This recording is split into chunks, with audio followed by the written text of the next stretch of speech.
Hello and welcome to Nick V Uncensored. Today we've got Dr. Diane Kazer and Nick Andrews, and today we're going to be talking about bioregulators, how they can reverse hair loss using or repairing or healing the immune system instead of finding mainstream solutions.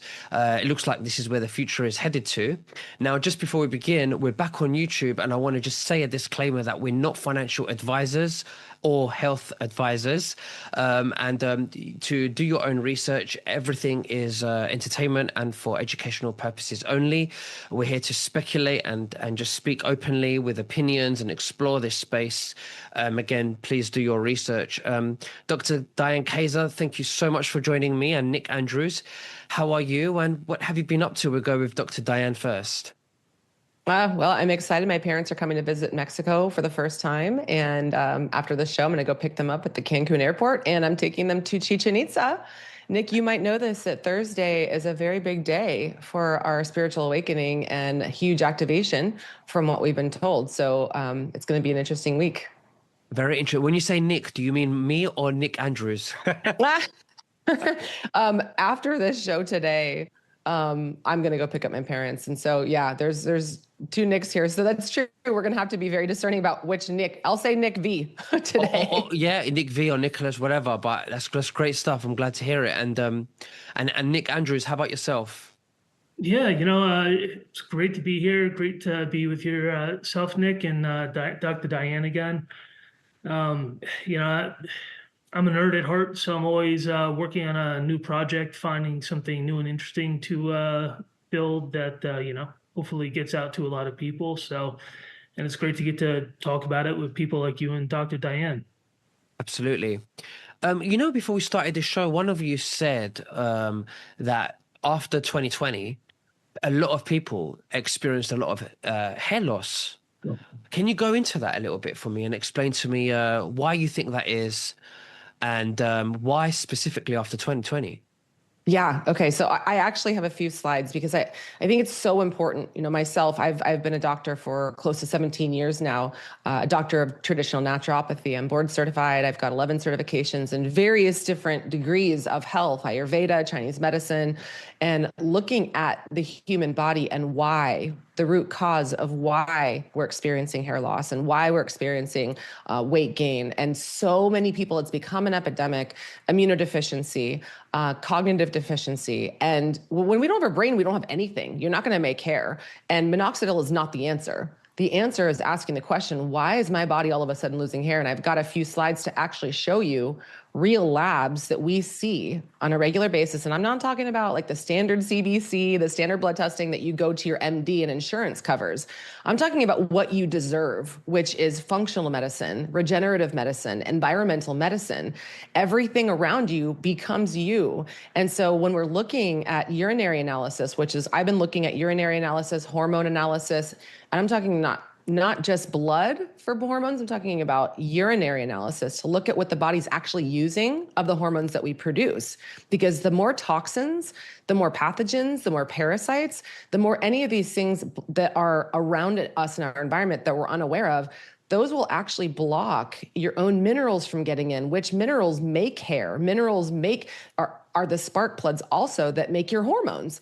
And so the answer isn't just more hormones. The answer is asking the question, why am I deficient in the first place? And COVID brought us a whole onslaught of stressors, chemical stressors, mental, emotional stressors, financial stressors, a lot of uncertainty, a lot of fear, and a lot of division between each other. We also need oxytocin, which is a love hormone, a love molecule, and this is also a peptide, oxytocin. And when we don't have that, we don't have connection to ourselves or our parts or anybody. So all of these toxins and the parasites, the poisons, it's literally breaking down our tissues, our connected tissues, our glands.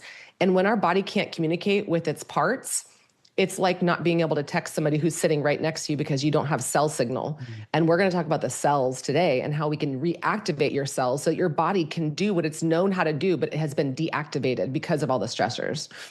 do you think that it's a combination of things like processed foods and the things they put in the air, in the skies, the white lines that we see in the skies, that is very bad for us, I mean, it doesn't just go into our noses and our mouths, but also probably in our hair, right? Mhm. Yeah. Yeah. Would you say this has an impact on health? You Yeah, know, absolutely. Go ahead, Nick. yeah, I mean, one way I like to describe it is kind of think of the power grid of a city. You can have a few power lines go down here and there, and for the most part, everybody still has power. Maybe one or two neighborhoods are out, and if those lines never get fixed, at some point, enough of those small lines go down that suddenly one small line goes down that you didn't think was important, and half the city loses power. So from a health exposure lifestyle perspective, that's exactly what happens to human health is, we can be around glyphosate, pesticides, endocrine disruptors, whatever's being sprayed in the sky all day long. And all of these are essentially causing damage to, smaller power lines in the power grid. And over time, that builds up to critical mass. And one of the hard aspects to kind of wrap your head around until you zoom out is you see some people do fine, and then you see some people really struggle very early on. And that just comes down to, what I term as the N of one effect. Everybody's biology is a little bit different. So everybody's critical weak points, they may be similar, but they're going to be a little bit different depending on your personal biology, your lifestyle, your diet, all of those factors, which that I think is where a lot of the confusion comes in because you see a wide array of how people are impacted. How do I tie them together? Well, it comes back to what is everybody's individual weak point based on how all those pieces come together. And understood. Okay, so how do you see the future of hair loss? Because right now, the one of the biggest and most populous thing is hair transplants, and I have to say I'm guilty of that too. 4 or 5 years ago, I went and redone my hairline. I don't want to lose my hair. So what would you say the future is for that? I've heard of follicle cloning or things like that. What do you think? So, yeah, Dr. Diane already touched on this. There are multiple types of tests. Just my two personal favorite, one is called an organic acid test and one is called a Dutch test. One measures urine metabolites for hormones and other factors. Other measures metabolic byproduct factors. And the fascinating thing with those two tests or tests like them is that when you put those together, they give you a very complete map of everything going on your body, whereas the standard blood panels, they can be important by all means, but they're only showing you one very tiny piece of the puzzle. And these other tests show you essentially map the majority of the biology going on in your body. So once you have that map, you can actually see where things are going wrong. So to put that into perspective, if you want to go spend, all your personal time and mental horsepower, there's actually a ton of published literature on hair loss that actually you can break it down into six main categories. So mitochondrial dysfunction, systemic inflammation, endocrine disruption, immune disruption, your microbiome, your gut health, and your circadian rhythm. And coming back to the earlier point, how all these pieces can come together differently for different people, the same thing happens with hair loss. So whatever your weak link is, once that weak link breaks, that's when you're going to start getting hair loss. And the traditional approach of maybe let's do a basic hormone test or a basic blood test, you're not going to see really any, if maybe just a small piece of any of those. So when you can see that full map, like here are the six core pieces of the puzzle that go wrong before hair loss happens, when you look at it appropriately and can see it, you can address it before it gets to a severe state. And if you can get to it before it's like a catastrophic state, the reality is a lot of people can regrow their hair.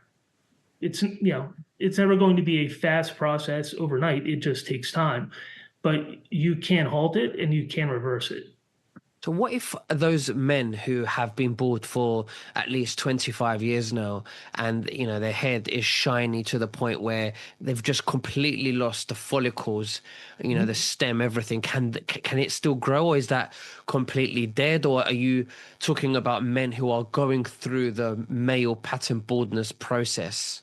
So if you break it down, there are really 4 or 5 subtypes of hair loss.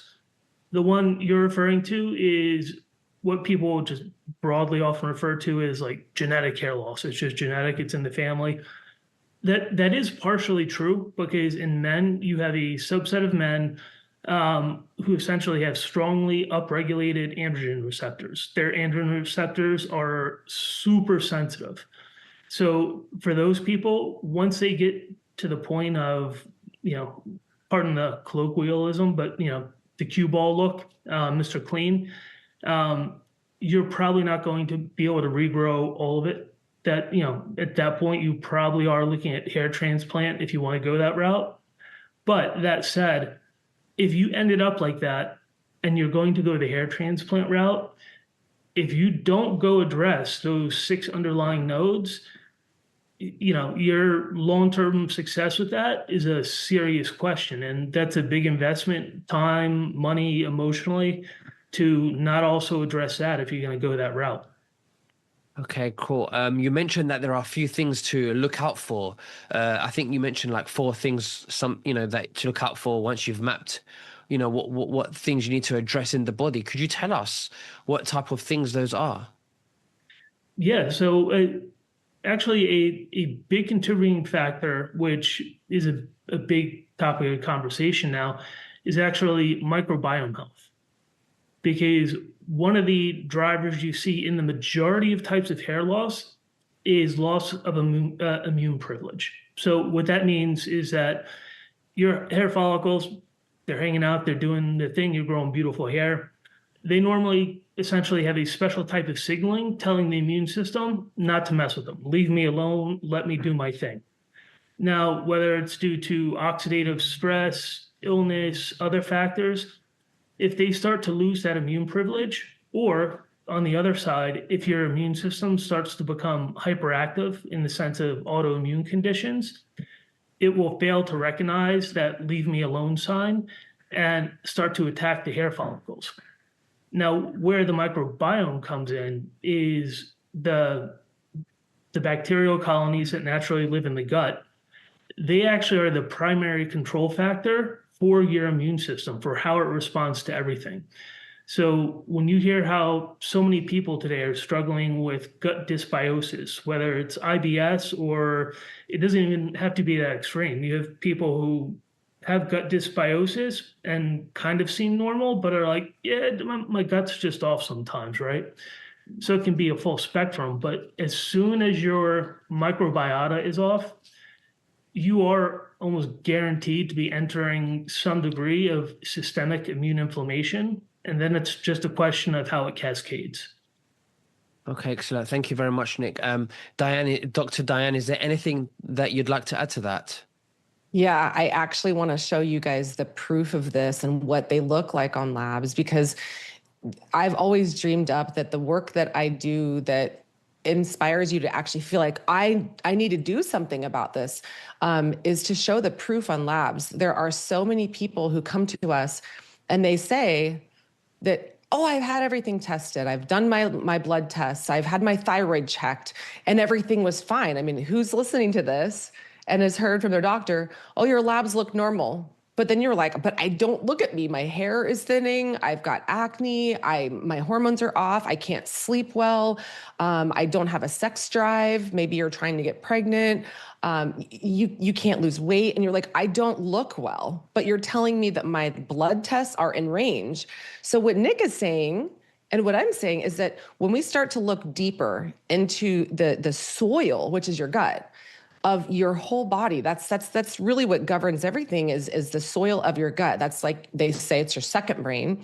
Some say it's your first brain, but your gut and your brain have a communication central system. And if your gut's off, then everything is off. And so I wanted to show a couple things, just a few slides here where I'm actually showing pictures of what hormone dysfunction and chaos looks like, as well as the things that people don't get tested for by their doctor, which is toxins and pathogens. And someone might say, oh, I did a stool test. My doctor did a stool test. There was no parasites. There's no candida. There was nothing. I was fine.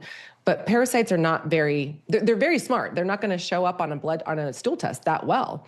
And so we treat people for also the symptoms that they have too. We don't just look at the blood test or the stool test and say, okay, everything's fine. So I want to share a few things just so that you guys can see exactly what I'm talking about as it pertains to the types of labs that we do, so that you can understand. Nick was mentioning the test that we run, which is a Dutch test. And a Dutch test is a urine test. It's so much more intelligent with not just what is my body producing, but what is it using and what is it clearing? Because your gut clears a lot of these xenoestrogens or hormones that got used or didn't get used. And a lot of those xenoestrogens, they're estrogen mimickers, they're poisons. It's like the plastics, all the P's, the plastics, the parabens, like you said earlier, Nick V, the processed foods, which are just laced with glyphosate and atrazine, lots of other insecticides, and hormones. Cows are pumped full of hormones and antibiotics. And then we think, oh, I don't take any medications, but we're eating animals that have been just slaughtered with medications. And so this is what it looks like. So this is one example this was me several years ago, 8 years ago. On my blood tests, my testosterone was fine. On my urine test, look how low my testosterone was. So my doctor said, your testosterone's fine. And I said, it's not. And so at that point, I was looking at doing some HRT. I had breast implants at that time. And I had estrogen deficiency, as you can see here. And then I had progesterone deficiency. I was also not making very much cortisol, which means cortisol is your hormone that gives you energy. It's not just a hormone that you make when you're stressed out. It's a hormone that you make to give you energy, to also help you with something called eustress or making hair. Because Nick, I think, has mentioned already that your hair is very metabolically expensive. It takes a lot of energy to make it. And so when your body's tired and you're not making cortisol from your adrenals, you're not going to have healthy hair either. So this is beyond just the blood testing model. And this is where we're talking so much about, don't just stop at a blood test. And the other things is that we do see, and this happened with me, this happens with several patients, the doctor will test just TSH, T4, and T3, but there are 10 things that we look at as it pertains to thyroid health. And we have 25% of the population at this point has some degree of thyroid dysfunction, and increasing from all the toxins and the pathogens that we're talking about today. And we often see that people have not been properly tested for antibodies. Typically, antibodies to your thyroid is the reason why you have hypothyroidism to begin with, right? But that's the root cause. And you get autoimmune disease from poisons and pathogens in our environment, and gut dysfunction, which the more toxins, the more bugs you're going to have. So we have to get rid of all of it. And so what I even found is doctors were looking at just my thyroid 3 numbers, but no one looked at my antibodies. And I had a Hashimoto's diagnosis. I self-diagnosed because I see this on patients. I can't diagnose them. I can just say, you have a pattern of autoimmune dysfunction. Your antibodies are high. And if you have this, there is no hair growth, there is no fat loss, there is no healthy mood, there is no healthy sleep, and there's no energy. And so looking at all of these things, this is one other one I wanted to show. This is stool testing. We often see parasites don't show up, but when they do, it means that we really need to address them. We see fungal overgrowth. If there's fungal overgrowth in the body or mold, your hair is going to not only not grow back, but it's going to fall out, and you're going to see it come out in clumps.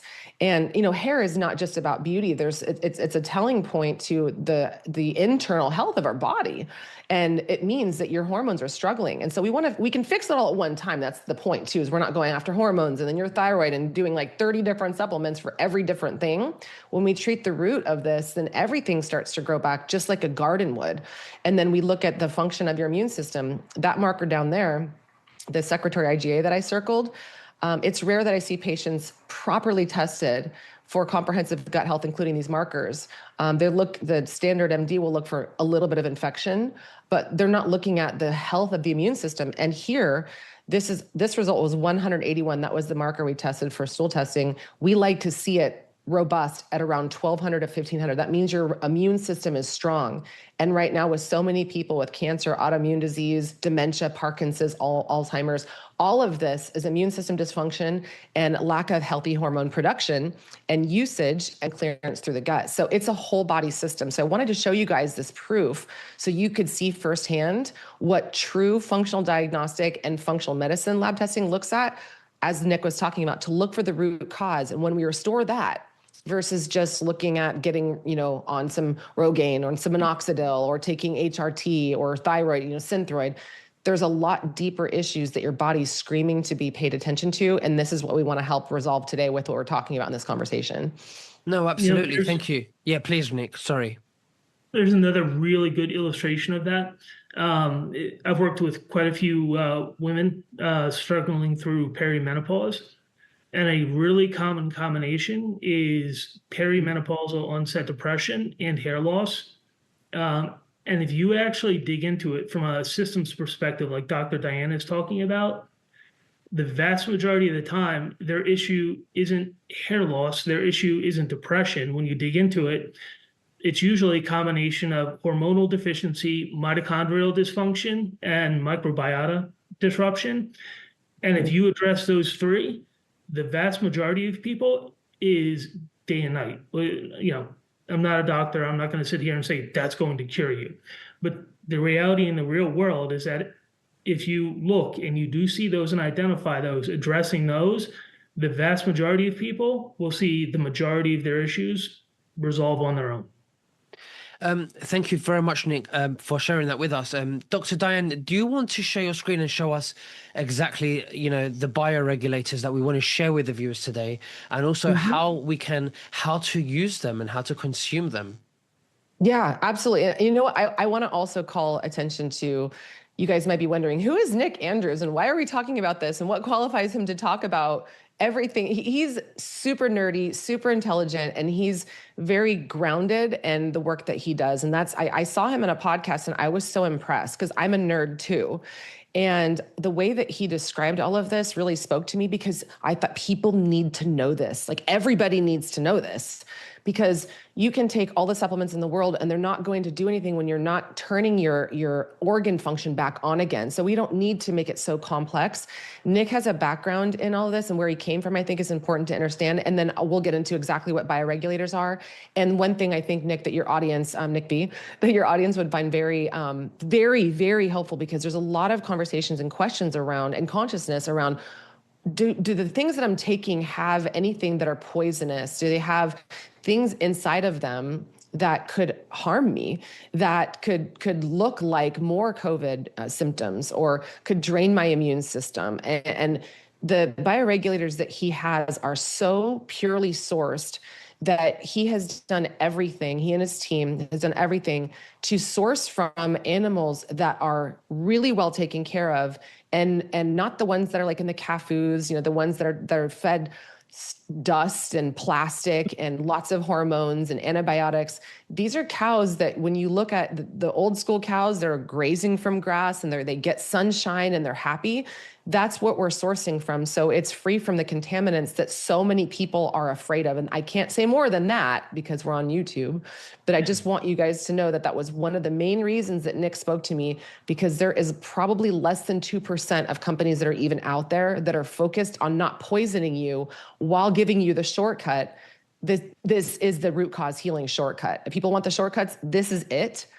If you do nothing else with your labs, and you just start trying bioregulators, your body is going to start to come back on board again, and your brain will start to work so that other things start to make sense, like the toxins and getting them out of your environment. So some people need that bridge to really understand how they can take back their health by treating their environment. But the bridge is the bioregulator, so that your body starts to turn back on again, and you care and you have the energy to start making changes in your life. So Nick, I want you to talk a little bit about where you came from too, because his history is where he came from, the world where they don't treat the root cause. Yeah, so thank you very much, Dr. Diane. Biochemical engineer by education, worked in pharma and biotech for about 20 years. Right running manufacturing, all the ins and outs. So saw how the sausage was made up, down, left, and right. Along the way, had some of my own health challenges, was familiar with the alt health space, and was told mainstream couldn't really do anything to help me.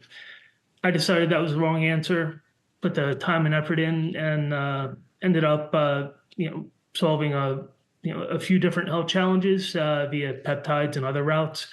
And that just opened Pandora's box for me, because at that point it's like, well, if you can do this, what else can you do? And at that point, obviously pharma wasn't such a good fit for me after kind of opening those doors. So eventually went out into the entrepreneurial space, started a peptide-based skincare business, involved in some other businesses as well, such as Promethean bioregulators.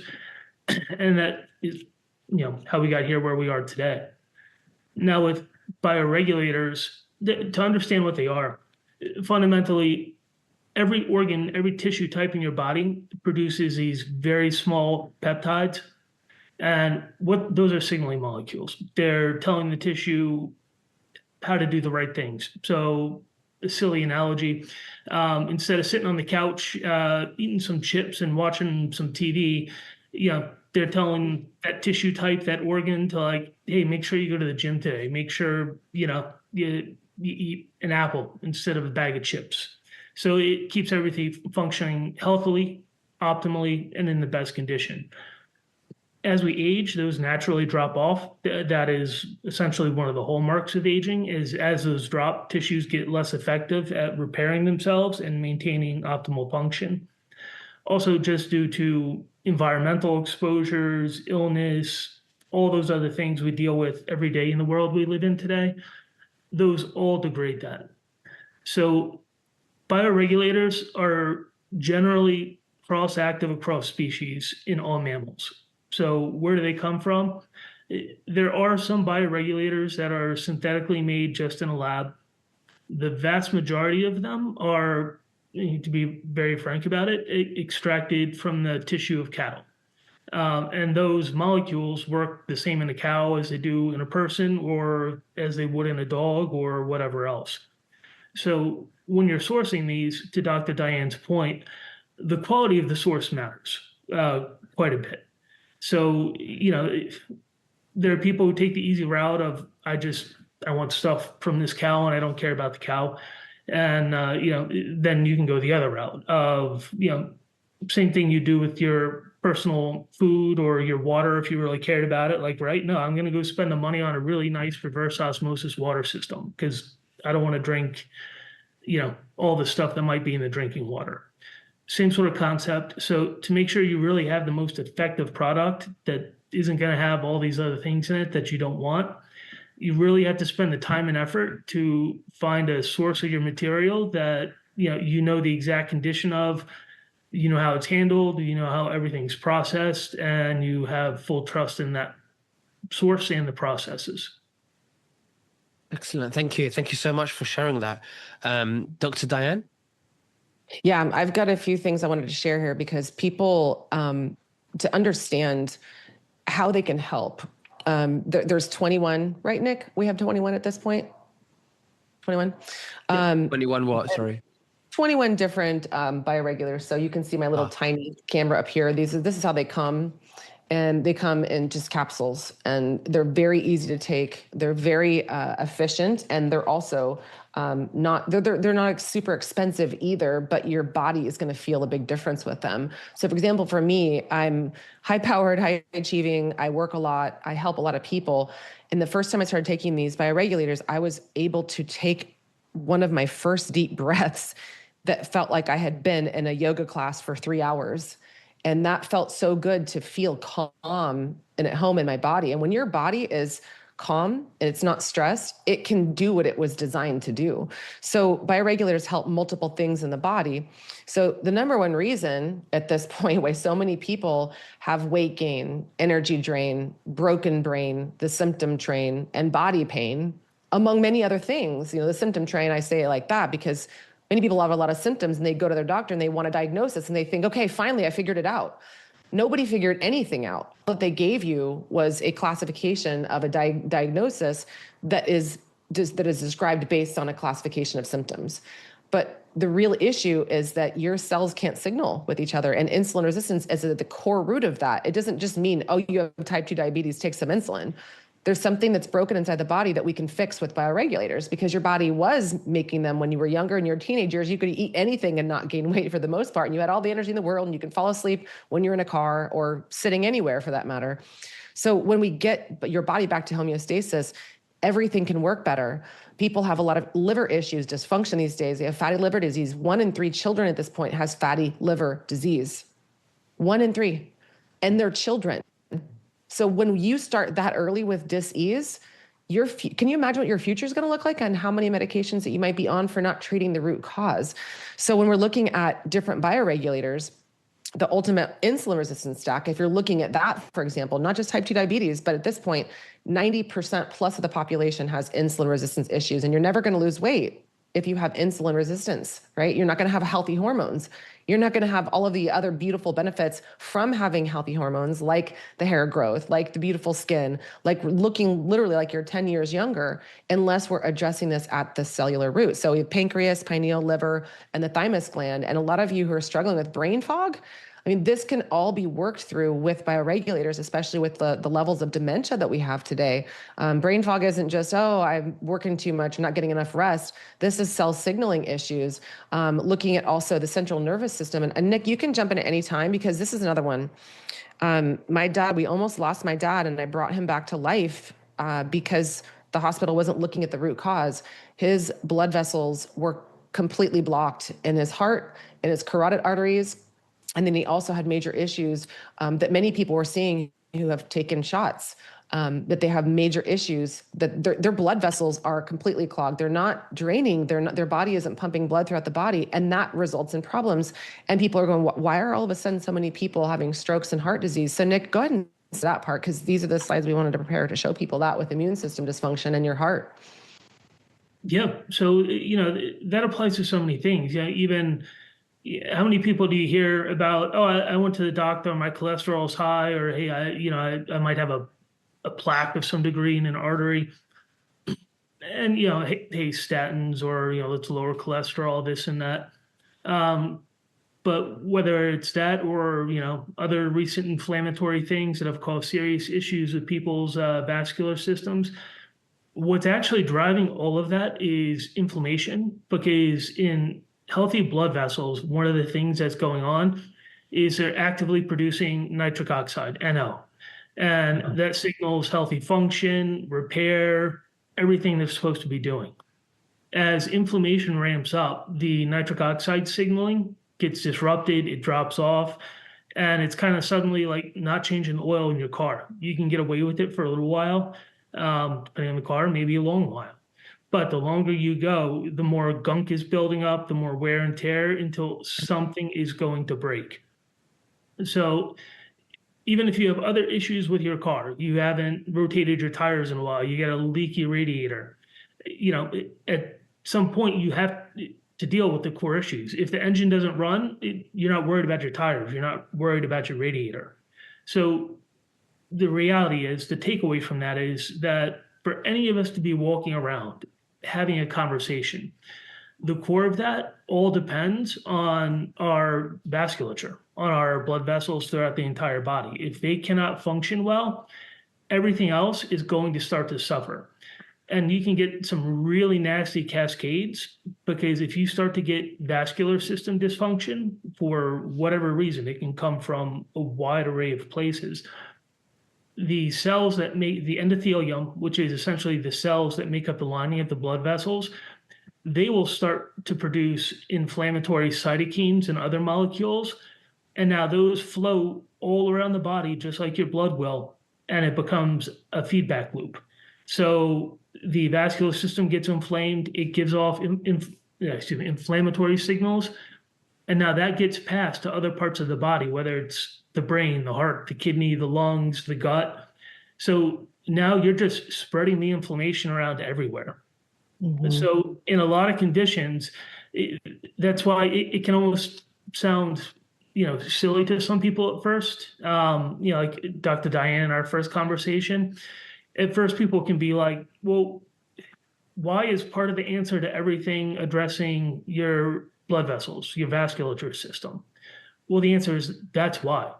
Because if you can't have efficient blood flow, whether it's hair, whether it's heart function, whether it's kidney, liver, lungs, skin, whatever it is, if you can't have efficient blood flow, and if you don't address potential inflammation in your vascular system, which is just going to keep spreading that inflammation, you're struggling against the tide. It's like bailing a boat out without plugging the hole in the bottom. Mm-hmm. And we have Okay. hormonal issues happening too. So if we're looking at hormone optimization, can you guys see that? It's just still coming up, still loading. Yeah, I'll go to another one. I wanted to talk about hormones too, and going back to hair loss, because when you're looking at inflammation, and this is the best analogy that I have been able to give to people where they get it. Mainstream medicine looks at, okay, you have inflammation, let's take an anti-inflammatory. Maybe that will put out some fires, but who's asking the question, who's starting the fires? Who are the arsonists? And the arsonists are the things we talked about today. And we can't change everything in our environment. We can't say, stop spraying lines in the sky. You know, we don't have control over that.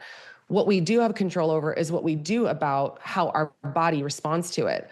So many people are struggling with body pain. They need surgeries. They can't walk. And they know they should be exercising and moving more. But they, like to Nick's point, you have cell signalers that are these regulators that say, go to the gym, eat healthier. But you can't, people say, oh, I don't have enough motivation. I don't have enough discipline. I buy the chips and I eat them all. Well, this is what will actually slow that down so that your body goes back to craving what it actually needs. And then your hormones can start being produced effectively. And we're addressing the arsonists on the inside of the body. We're also restoring the organ function that has been lost from all of the arsonists that have been just shooting at all of these organs and tissues that can't activate and function as well. So when you address these things, your hair can start to grow back, your hormones will start to be produced and be used at the right levels. And then you can think clearly again. So it's not just, let's take something to stop the inflammation feeling. It's actually to stop the arsonists so they're not doing damage to the body, and then we're storing the damage. So and contrary to a lot of prescriptions, things people will take that are loaded with poisons, and that does nothing to resolve the root of the issue in your tissue, which is exactly what bioregulators do in capsule form. So Nick, I would love for you to speak, just if somebody were to get started, you know, in some of these bioregulators, because we've been speaking kind of general, you're so good at giving people advice on where to get started so that they can get their hair back, their hormones, their energy, their sleep, and they can start to feel themselves again, you know, one day at a time. Yeah. One thing I'll just jump ahead and add to that is one of the realities of health, wellness, the world we live in is, you know, just to be brutally honest about it, a lot of the mainstream options, approaches, if you really boil them down, are primarily band-aids. Up, down, left or right, good or bad, without getting to judgment. Fundamentally, most of them are band-aids. So a lot of times, I know you've seen this, Dr. Diane, Nick V, I'm sure you run into this, is just the constant debate of, well, all the mainstream stuff is bad and all the alternative approaches are good, or vice versa. And the reality is we all live in the real world. So, you know, hair loss is a great example. Hey, holy cow, I just started losing my hair really quickly. Maybe I listened to Dr. Diane talking about this, or Nick V, or somebody else. And the reality is those things do take time. They don't happen overnight. But hey, we live in the real world. I'm not willing to sit here and just lose all my hair, right? In the interim, or wait for it to slow down. So the reality is there usually is a middle ground. One of the important things to understand with regard to hair loss, at least with two common compounds, and this is my personal opinion on this, is generally speaking, I don't think anybody should ever go near finasteride. Finasteride is a direct hormone blocker, and it's not just about hair. When you block, DHT is involved for both men and women in countless numbers of biological actions in your body. Your hormone system is essentially the signaling control center for all your biological functions. So there's no get out of jail free card. If you start getting involved in hormone blockers, there are going to be issues. It's just a matter of how soon, how quick, and what form they take. If somebody wants to take a middle ground, and I've worked with people and they've asked me this because, like, hey, I'm not willing to wait. I have to do something right now. The honest answer, the real world answer is, minoxidil is the least of the, not great choices. You can use it in many cases and come off it very slowly if you do it with the right stacks and not lose what you manage to keep. But it's never going to be a long-term tool. It does need to be understood essentially as a Band-Aid, as a stopgap while you address all these underlying systems. And there's a bunch of different ways you can do that. But with regard to bioregulators, to also understand one difference about them, because I'm sure a lot of your audience has heard peptides before, usually associated with injection and things like that. Bioregulators work orally because of their very, very small size. Don't worry about if you don't understand the exact technical measurement here. But for example, BPC 157, which most people have heard of, that's something like a 15 kilodalton peptide. That's how long, how big it is. You get down to most bioregulators, and they're only 3 or 4 amino acids. So what that means is when you take them and they go into your stomach, your body actually has natural transport mechanisms, little pieces of biological machinery that are actually made to pick up amino acid chains of that size and take them directly into your bloodstream out of your stomach. That way they're not getting broken down by stomach acid, by digestion. Whereas most of the mainstream, we'll say, therapeutic peptides that people are familiar with that you would inject, those are too big to use that pathway. So they're almost always going to get broken down, digested by the stomach acid, by the enzymes. That's why you can take these orally. Now, once they're in your body, the other difference is most peptides people are familiar with for injection, they're essentially working through signaling on the outside of the cell. So like a lock and a key. I'm going to go fit in this little receptor on a cell and tell it to go do something. The way most bioregulators work is that they are so small, the vast majority of them can easily be transported into the cell. And fundamentally, what they're doing in most cases is actually epigenetic signaling. So you have your core DNA, right? The blueprint of life. And that gets translated to all the things your body does, enzymes you make, what cells do, everything. That process, that translation process, is what everybody's heard of, even if they don't realize it. And it's called epigenetics. How are we translating the information from the DNA to how our body actually uses it? So what bioregulators are effectively doing is going inside the cell, and they're modulating the epigenetics, because the easiest way to explain it is cells can generally operate in 2 states. Hey, I'm healthy, I'm happy, I'm doing my job. I'm going to the gym, I'm eating well, getting up early, getting it done. Or they can operate in the opposite state of, you know what, I'm just overwhelmed, I'm overstressed, so I'm just going to sit on the couch, eat some ice cream, watch some TV, I'm too tired to go to the gym.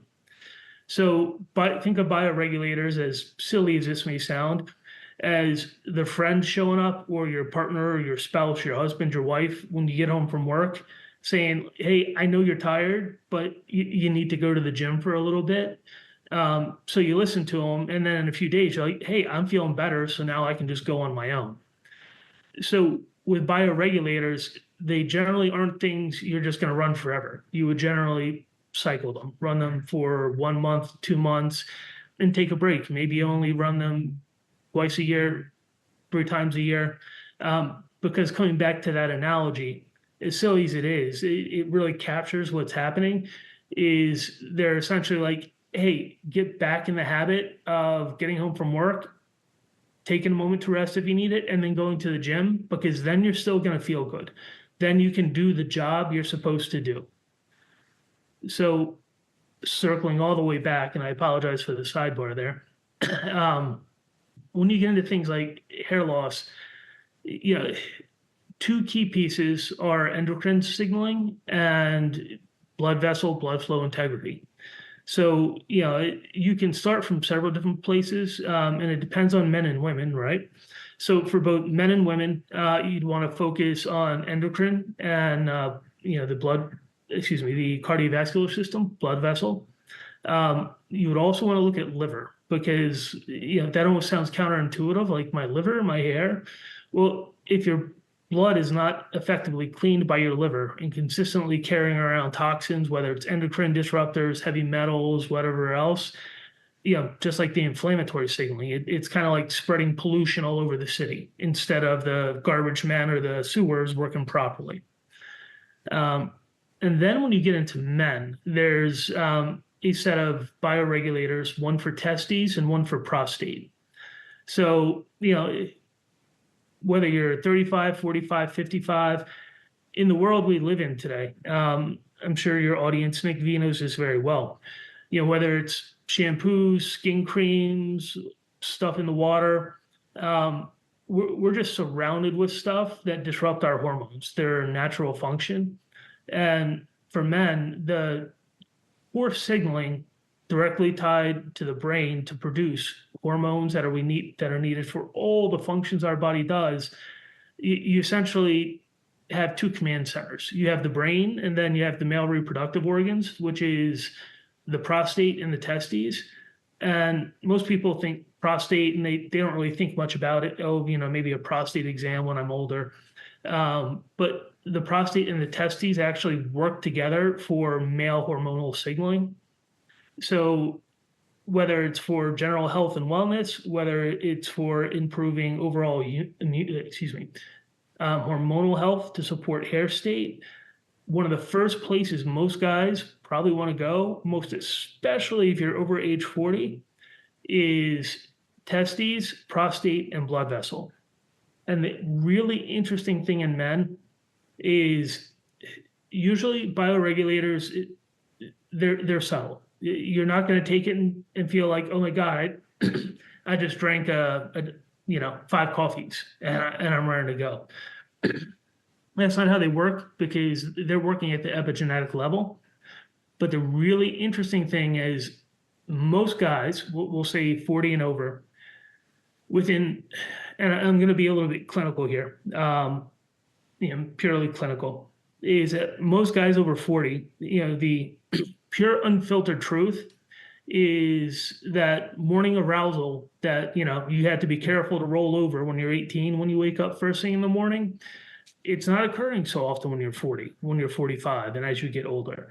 And when you were 18, when you were 25, you never had to get up in the middle of the night to pee. Well, suddenly you're 40, 45, and you're like, what? I got to get up in the middle of the night to pee. So part of this comes back to proper hormonal signaling in those two sets of tissues, the testes and the prostate. So most guys who especially take those two together and combined with blood vessel, usually within a week, some guys can take it to 2 weeks. It's really interesting because most guys will see a day and night effect. Whereas like, holy cow, I haven't had to be careful to roll over when I wake up and I don't know how long. And suddenly I don't have to get up to pee in the middle of the night. Like, holy cow, I actually slept through the night, which sounds silly, but as we all know, circadian rhythm, how important that is. Having your sleep disrupted in the middle of the night, even if just to pee, does have an impact on how you feel the next day. Cool. So you're saying that the bioregulators basically, they regulate the whole body. It's not just the hair. Mm-hmm. Correct.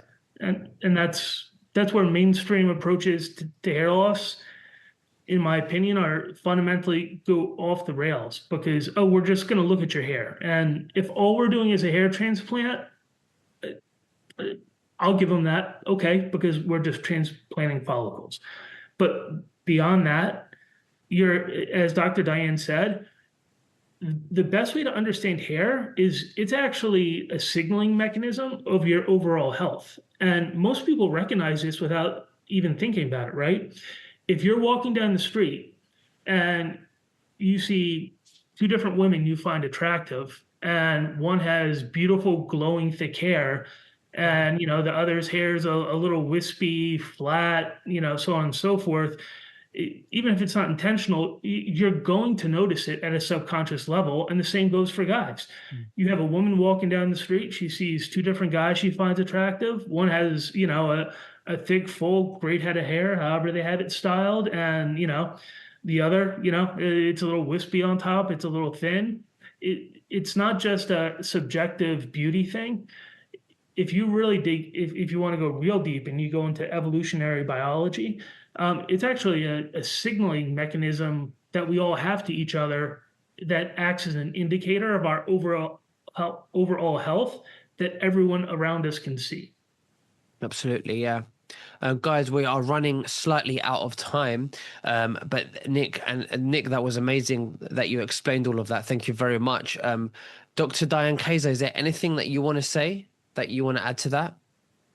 Yeah, I mean, I think Nick is very good at obviously describing the science behind all of this, but the outcome for all of you is that we're all looking for the same things. We're all looking to feel like we did maybe when we were a teenager, but some people were born with illness and some people as a teenager didn't feel that well. So we're looking to reset your body back to 100%. That's what bioregulators do. And peptides that Nick spoke of, like BPC, TB500, GHKC, a lot of these, they will bring your body beyond that. And the patients that I've worked with, their bodies, and for so many of us, this is a collective issue, especially in the United States. So many people are so deficient in nutrients and so toxic and so gastrointestinally imbalanced, where they're filled with the things that are making them sick, like the mold and the candida, that if we get them started sometimes with injections or the larger peptides that we spoke about in previous shows, Nick, their body might be so hypervigilant and sensitive that they react in a way that doesn't feel good. So I like to combine or even start with, if you're looking for a starting point with peptides, bioregulators is a great place to start because they're more gentle. They start to slowly activate and reawaken the system again, so that when you do try maybe injections like at home, and a lot of people are talking about, Ozempic and Wegovy and Mounjaro for weight loss, those are things that you can do on your own at home with injections, and really doing GLPs on your own and doing it at a fraction of the price. But I would say that just like Nick said, hair growth is not accomplished in a vacuum. We can't just treat the hair loss. We've got to look at the whole body systemically. You don't just lose weight, with an injection that's a GLP. We have a $2 billion lawsuit now on our hands with Ozempic and Wegovy, and because the doctors are not treating the whole body.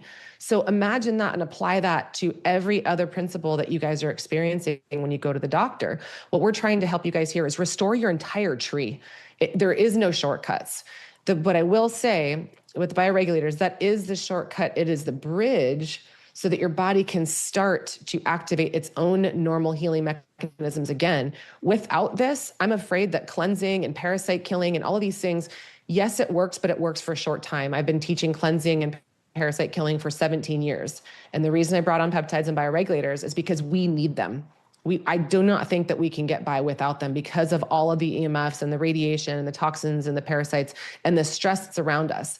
This is the way that we need to bring our body back to full restoration slowly but surely. So I think this is a solution for everybody, not just for hair loss, not just for hormone health. And we put the link too below. I know, Nick, we got your discount for your audience as well. Absolutely. I'll be leaving the link below in the description. So have a look at the bioregulators. And just for the sake of YouTube, we're not, health advisors. Do your own research, but please click the link below and have a look. Dr. Diane, thank you very much for sharing everything with us today. And also, Nick Andrews, thank you so much. Is there anything, Nick, that you'd like to say to the viewers before we finish? I think it was a great honor to have a chance to speak with you and your audience. You guys are an awesome crowd, very forward thinking, and it's just great to see that growing amongst people, taking the effort to go find their own answers. So, it's a pleasure to get to be a part of that. Thank you. Absolutely. Well, thank you very much. And hopefully we'll speak again very soon. You take care. Bye-bye. Absolutely. Bye.